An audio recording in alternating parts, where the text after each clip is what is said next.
Hello, सत श्री अकाल, आदाब, नमस्ते। Welcome to my channel Polymath Agro Solution Services. आज जो टॉपिक मैं आपके सामने डिस्कस करने जा रहा हूं वो बेसिकली एक बहुत ही इंपॉर्टेंट टॉपिक है और कोई भी आदमी अगर मशरूम इंडस्ट्री लगाना चाह रहा है तो इस वीडियो को जरूर देखिए। और ये है फेलियर ऑफ मशरूम इंडस्ट्रीज। भी इंडिया में mushroom, not only India, all over the world, अगर मशरूम इंडस्ट्री फेल हो रही है तो क्यों हो रही है। हमने बेसिकली इसे 3 पार्ट्स में डिवाइड किया हुआ है। The first part is designing related problem, second part is growing related problem and third part is management related problem. ये 3 ऐसे पॉइंट हैं जिनकी वजह से मशरूम इंडस्ट्री फेल होती है। सबसे पहले हम डिस्कस करेंगे designing related problem. Designing related problem में जो फर्स्ट पॉइंट है वो है inappropriate size of growing room. Growing room के साइज का सही ना होना। मान लीजिए अगर आपके पास जो ग्रोइंग रूम का साइज बहुत बड़ा है, 6000 बैग से लेके आप 7000 या 10,000 बैग तक जा रहा है, या जो लोग आजकल कह लो अपना कोल्ड स्टोरेज को कन्वर्ट कर रहे हैं ग्रोइंग रूम में, जिनमें रूम्स का साइज बहुत बड़ा हो रहा है और उसमें वो बैग रख देते हैं। बट इसमें सबसे ध्यान देने वाली बात यह है कि जितना बड़ा ग्रोइंग रूम उतनी ज्यादा associated problems, and it is not easy to control that problem. जितनी ज्यादा प्रॉब्लम होगी, जितने ज्यादा बैग्स होंगे, उसे कंट्रोल करना उतना ही अनईजी रहता है और इंसान कह लो उसमें जो है एक्सपेरिमेंटल फेज में आके प्रॉब्लम में आ जाता है। तो हमें जो ग्रोइंग रूम का साइज है वो 2000 से लेकर 3000 बैग के बीच में रखना है। देन नेक्स्ट है designing of tunnel and bunker. हमारे जितने ग्रोइंग रूम है, हमारे टनल और बंकर का साइज ऐसे डिजाइन होना चाहिए विद रिस्पेक्ट टू, ताकि जितनी हमें कंपोस्ट चाहिए हम उसको इजीली प्रोड्यूस कर सकें या पैस्चराइज कर सकें या उसकी प्रोसेसिंग कर सकें। अगर आपका बंकर और टनल की रेशो सही नहीं है विद रिस्पेक्ट टू रूम, तो आपकी जो कंपोस्ट है वो प्रॉपरली प्रिपेयर नहीं होगी in indoor method of composting. Second है variation in cooling and aeration with respect to compost and growing room. आपकी एयरेशन और आपका कूलिंग सिस्टम, जो एयरेशन है वो कूलिंग सिस्टम ही देता है। एयर की जो मूवमेंट है किसी ग्रोइंग रूम में वो कूलिंग सिस्टम के थ्रू ही जाती है। तो आपका कूलिंग सिस्टम की एयरेशन ऐसी होनी चाहिए भी जो रिक्वायर्ड अमाउंट है उससे कम नहीं होनी चाहिए। कितने CFM हमें एयर फ्लो चाहिए, कूलिंग सिस्टम हमारा कितने TR का होना चाहिए with respect to the bags. कई बार हम रूम की कैपेसिटी के हिसाब से कह लो चिलिंग यूनिट लगा लेते हैं। हमें रूम के कैपेसिटी के हिसाब से नहीं, हमें कितने बैग हम रख रहे हैं उसकी कैपेसिटी के हिसाब से रखना है। आपका जो रूम है वो बैग के हिसाब से डिजाइन होता है, आपने कितने बैग रखने हैं। आपकी जो एयरेशन है वो कंपोस्ट, कितने बैग में कितनी कंपोस्ट है और पूरे रूम में कितनी कंपोस्ट आ रही है, आपका एयरेशन सिस्टम, एयर सर्कुलेशन उसके हिसाब से डिजाइन होता है। भी हमें कितनी CFM एयर चाहिए, उतने CFM का हम ब्लोअर लगाते हैं अपने AHU में, एयर हैंडलिंग यूनिट में। नेक्स्ट है इलेक्ट्रिसिटी फ्लक्चुएशन। अब कुछ जो प्लांट जब भी आप डिजाइन कर रहे हैं, यहाँ आपकी जो लोकेशन है वो स्पेसिफिक होनी चाहिए, वहां पे आपकी कमर्शियल इलेक्ट्रिसिटी अवेलेबल होनी चाहिए, ना कि डोमेस्टिक। क्योंकि डोमेस्टिक इलेक्ट्रिसिटी में जो इलेक्ट्रिसिटी कट के चांसेस बहुत ज्यादा रहते हैं, जो कि कमर्शियल इलेक्ट्रिसिटी में नहीं रहते। अगर कमर्शियल इलेक्ट्रिसिटी में कभी इलेक्ट्रिसिटी कट भी लगता है तो दे इन्फॉर्म्ड अस, वो हमें इन्फॉर्म करते हैं भी इस टाइम के बीच में आपका इलेक्ट्रिसिटी कट लगेगा और आपको इस टाइम पे अपनी इलेक्ट्रिसिटी का अरेंजमेंट करना है, चाहे वो आप जेनसेट से करो। क्योंकि मशरूम इंडस्ट्री एक ऐसी इंडस्ट्री है जो इलेक्ट्रिसिटी के बिना नहीं चलती। नॉट इन एन आवर, आप 1 घंटा भी विदाउट इलेक्ट्रिसिटी मशरूम इंडस्ट्री नहीं चला सकते। अगर आप चला रहे हैं तो उसका लॉस आप को 2-3 दिन बाद नजर आएगा, इमीडिएट इफेक्ट से नहीं नजर आता। मशरूम इंडस्ट्री में कोई भी प्रॉब्लम इमीडिएट इफेक्ट से नजर नहीं आती, 2-3 दिन बाद के नजर आती है। सेकेंड प्रॉब्लम है ग्रोइंग रिलेटेड प्रॉब्लम, जिसमें हम SOP, स्टैंडर्ड ऑपरेटिंग प्रोसीजर, जो सबसे पहले है वो हम डिस्कस करेंगे। कई लोगों को तो यही नहीं पता कि SOP होती क्या है। मशरूम प्लांट सेट है, सब कुछ है, उनसे जाके पूछो सर आप अपनी SOP दिखाएंगे, SOP होती नहीं है, कहते हैं वो क्या होती है। बड़ा शॉक ये क्वेश्चन रहता है। आप हर प्लांट अगर जो कह लो कभी भी 2 प्लांट या 3 प्लांट या 4 प्लांट कभी भी सेम नहीं हो सकते, सबकी जो इन्वायरमेंटल कंडीशन है डिफरेंट होती है। तो आप एक सिंपल प्रोसेस पे नहीं चल सकते, एक पाथ पे नहीं चल सकते, आपको अपने प्लांट के हिसाब से स्टैंडर्ड ऑपरेटिंग प्रोसीजर डिजाइन करवाना है और उसी स्टैंडर्ड ऑपरेटिंग प्रोसीजर में के हिसाब से आपको चलना है। स्टैंडर्ड ऑपरेटिंग प्रोसीजर में फ्रॉम कंपोस्टिंग से लेके एंड हार्वेस्टिंग तक सब कुछ एक्सप्लेन होता है, कैसे करना है, क्या प्रिकॉशन लेने हैं, क्या हाइजीन इस्तेमाल करना है, उसे हम एसओपी स्टैंडर्ड ऑपरेटिंग प्रोसीजर बोलते हैं। और इसका हर प्लांट पे होना बहुत जरूरी है।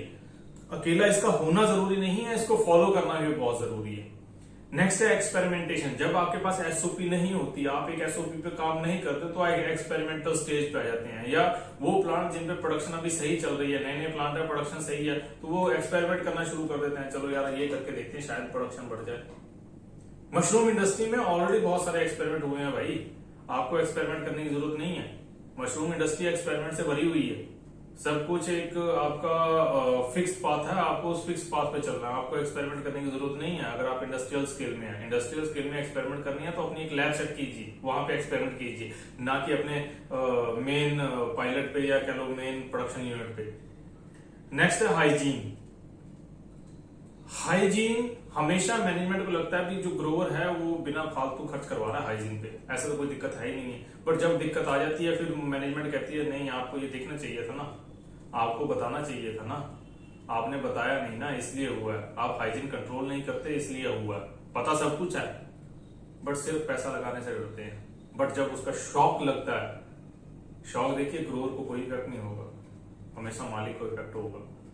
बट हाइजीन आपको कंट्रोल करना है, आपको लेबर का हाइजीन, आपको कंपोस्ट यार्ड के आसपास का हाइजीन, ग्रोइंग रूम के आसपास का हाइजीन, आपको डिफरेंशिएट करनी है। ये कंपोस्ट की लेबर है, ग्रोइंग में नहीं जाएगी, ये ग्रोइंग का बंदा है, कंपोस्ट में नहीं जाएगा, ये केसिंग का बंदा है, कंपोस्ट में नहीं जाएगा, ये केसिंग का बंदा है, ग्रोइंग रूम में नहीं जाएगा। तो ये आपको एक डीमार्केशन करनी है टू मेंटेन द हाइजीन। अगर हाइजीन नहीं कंट्रोल करेंगे इन्फेक्शन होगा, आपका बैच खराब होंगे तो आप 2-3 बैच का तो झटका सहन कर लेंगे, बट उससे ज्यादा का नहीं करेंगे। नेक्स्ट पार्ट है डिजीज कंट्रोल। बचपन से ही सुनते आए हैं भाई, prevention is better than cure, और मशरूम इंडस्ट्री में आके उसका पता लगता है why prevention is always better than cure. अगर आप प्रिवेंशन नहीं करेंगे तो आप लॉस में रहेंगे। पहले ही आपको पता होना चाहिए कौन सा सीजन चल रहा है, इस सीजन में क्या प्रॉब्लम्स आएंगी, आपको भी और ग्रोअर को भी दोनों को पता होना चाहिए। भी सीजन है, इस सीजन में ये एसोसिएटेड प्रॉब्लम्स रहती हैं, उसका पहले ही प्रिवेंशन मेजर हमें करना है। मशरूम इंडस्ट्री में ये भूल जाइए भी, अगर आपकी इन्फेक्शन आ रही है और एक बार इन्फेक्शन आ गई तो आप उसे कंट्रोल कर लेंगे, नहीं, पॉसिबल नहीं है। ना करते 50% क्रॉप लॉस होगा ही होगा, चाहे वो आपका वेट बबल है, चाहे वो आपका बैक्टीरियल ब्लॉच है, चाहे वायरल इन्फेक्शन है, चाहे अदर फंगल इन्फेक्शन आ गया, आपको 50% लॉस पक्का है। तो 50% लॉस बचाने के लिए आपको प्रिवेंशन करना है। Prevention is always better than cure. Next है रॉ मटेरियल कॉम्प्रोमाइज। कई बार हम क्या करते हैं, सीजन में प्लानिंग नहीं करते, ऑफ सीजन में आके कॉम्प्रोमाइज करते हैं रॉ मटेरियल की क्वालिटी में। हमें रॉ मटेरियल की क्वालिटी में कॉम्प्रोमाइज नहीं करना। It will affect the nitrogen percentage, ये कंपोस्ट की नाइट्रोजन परसेंटेज को इफेक्ट करता है। देन अनऑर्गेनाइज्ड ग्रोइंग शेड्यूल, आपके पास ग्रोइंग शेड्यूल ही नहीं है। कभी आप तीसरा फ्लश ले रहे हैं, कभी आप दूसरा फ्लश ले रहे हैं, आपको फिक्स ऑर्गेनाइज ही नहीं है, आपका सिस्टम ही ऑर्गेनाइज नहीं है, कंपनी का सिस्टम ही ऑर्गेनाइज नहीं है। भाई हमने कितने दिन कंपोस्ट रूम के अंदर रखनी है, कितने फ्लश लेने हैं, कितनी प्रोडक्शन लेनी है, कितनी प्रोडक्शन के बाद रूम एम्प्टी करना है, ये सारा प्री शेड्यूल्ड होना चाहिए। 1 मंथ का शेड्यूल आपके पास पहले होना चाहिए। किस रूम में किस दिन स्पॉन रन हो रहा है, किस दिन केस रन हो रहा है, किस दिन रफलिंग होनी है, किस दिन कूल डाउन लगना है, तो ये शेड्यूल आपके पास पहले होना चाहिए। अगर नहीं है तो अगेन दिस इज द कारण, कह लो this is the reason of the failure of the mushroom industry. Next है अनएजुकेटेड ग्रोवर। अभी जो मैं 2 पॉइंट डिस्कस करने जा रहा हूं, ये ग्रोवर बेस पे हो सकता है कई ग्रोवर्स को बुरा भी लगे, बट ये रियलिटी है।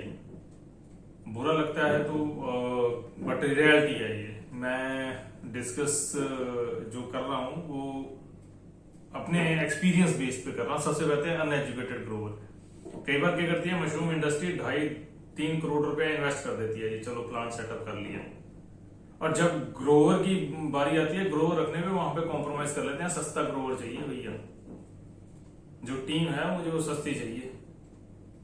बट सस्ता ग्रोवर, अनएजुकेटेड ग्रोवर कह लो क्या करेगा, प्रॉब्लम क्रिएट करेगा। उसको नहीं पता, एक पाथ पे जब चलता जा रहा है, जब कोई प्रॉब्लम आ गई, एसोसिएटेड प्रॉब्लम आ गई, तब वहां पे वो फंस जाता है, वहां पे वो आपको सोल्यूशन नहीं दे पाएगा।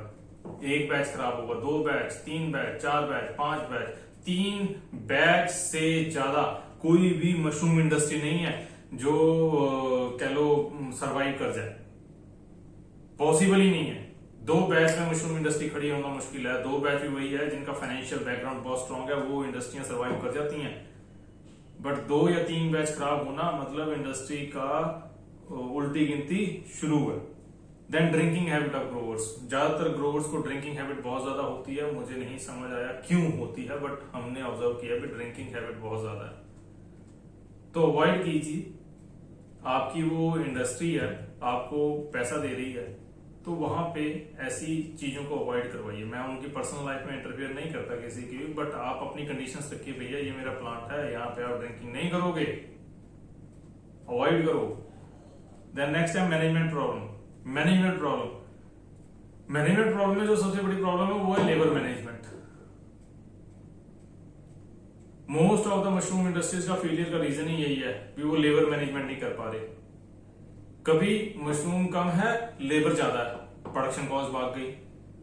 कभी मशरूम ज्यादा है, लेबर कम है, मशरूम बी ग्रेड हो गई, तो प्रोडक्शन कॉस्ट भाग गई। तो आपको ये प्रीवियसली डिफाइंड होगा, प्रीवियसली आपको डिफाइंड करना है भी आपके मशरूम प्लांट में बैग शिफ्टिंग में कितनी लेबर चाहिए, स्पॉनिंग में कितनी लेबर चाहिए, केसिंग में कितनी लेबर चाहिए, रफलिंग में कितनी लेबर चाहिए, होल फिलिंग में कितनी लेबर होगी, टैंपिंग में कितनी लेबर होगी, कटिंग में कितनी लेबर चाहिए। और इजीली है ये, आप इजीली कैलकुलेट कर सकते हो, ये कोई डिफिकल्ट नहीं है, डिफिकल्ट टास्क नहीं है। तो ये आपको प्री डिफाइंड रहना चाहिए। नेक्स्ट है cell purchase management. Cell purchase में बीइंग अ कंसल्टेंट मैं कभी भी सेल परचेज में नहीं पढ़ता, और सेल परचेज एक ऐसा पॉइंट है जो हमेशा ही धंधे को बदनाम करता है। तो मैनेजमेंट को डायरेक्ट इन्वॉल्व होना पड़ता है सेल परचेज में। अगर मैनेजमेंट डायरेक्ट इन्वॉल्व नहीं होती सेल परचेज में तो वो प्लांट 100% फेल होगा ही होगा। वाई? बिकॉज जितने नंबर ऑफ ब्रोकर आप ऐड करते जाओगे, चाहे आप मशरूम सेल कर रहे हो, चाहे आप मटेरियल परचेज कर रहे हो, जितने नंबर ऑफ ब्रोकर ऐड करते जाओगे, मटेरियल का कॉस्ट भागता जाएगा और आपके मशरूम की कॉस्ट कम होती जाएगी। सो आपने ब्रोकर हटाने हैं बीच में, आपने मार्केट सर्वे करना है ताकि आपकी प्रोडक्शन कॉस्ट कम आए और मशरूम का रेट आपको अच्छा मिले। Then a very important point, interaction between the grower and the management.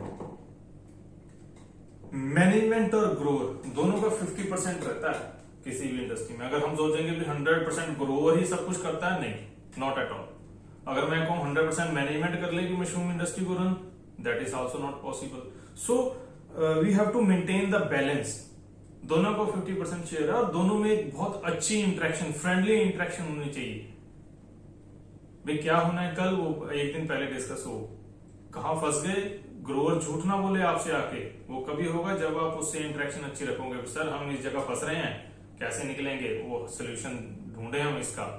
अगर आपको ग्रोवर नहीं बताएगा तो जब आप फंस जाओगे तो आप निकल ही नहीं पाओगे मशरूम इंडस्ट्री से। सो इंटरेक्शन बहुत अच्छा होना चाहिए ग्रोवर के बीच में और एक मैनेजमेंट के बीच में।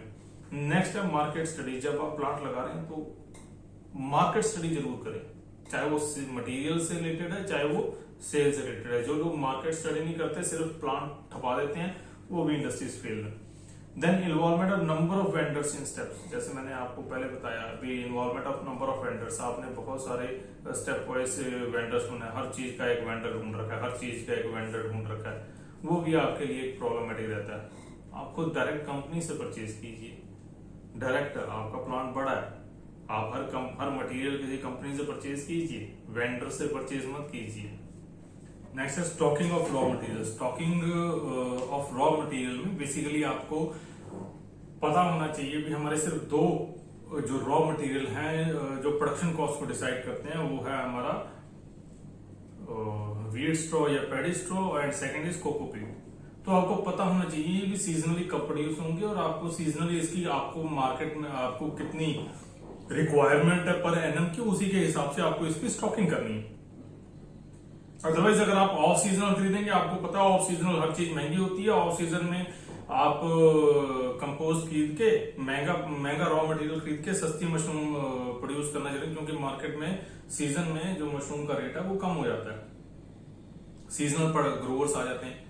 तो वहां पे आप फिर क्या करते हैं, आपको चलो महंगा रॉ मटेरियल होता है पर मशरूम का रेट सस्ता होता है, तो वहां पे कंपनियां मार खाती हैं। तो आपको क्या करना है, सीजनली रॉ मटेरियल स्टॉक करना है। So these are the various factors which basically determine the future of the mushroom industry. जो मशरूम इंडस्ट्री का फ्यूचर है उसे डिसाइड करता है ये चलेगी कि रुकेगी, बंद होगी। तो आप किसी भी मशरूम इंडस्ट्री के फेलियर के, फिर रिपीट कर रहा हूं, 3 पॉइंट्स हैं। पहला है डिजाइनिंग प्रॉब्लम, सेकंड है growing problem, then management problem. Designing problem में inappropriate size of growing room, designing of tunnel bunker, then variation in cooling and aeration with respect to the compost and growing rooms, then electricity fluctuation। ये 3-4 points हैं। ऐसे ही हमारे growing problem में है SOP का ना होना, एक्सपेरिमेंट ज्यादा करना, हाइजीन मेंटेन ना करना, रॉ मटेरियल में कॉम्प्रोमाइज करना, अनऑर्गेनाइज ग्रोइंग शेड्यूल होना, या चलो अनएजुकेटेड ग्रोअर होना और ग्रोअर के drinking habits. Then management problem में है लेबर मैनेजमेंट ना कर पाना, सेल परचेज मेंटेन ना कर पाना, या ग्रोअर और मैनेजमेंट में अच्छी इंटरेक्शन ना होना, या मार्केट स्टडी ना कर पाना। देन इन्वॉल्वमेंट, बहुत सारे वेंडरों का इन्वॉल्वमेंट होना ग्रोइंग इसमें मार्केटिंग फील्ड स्टडी में।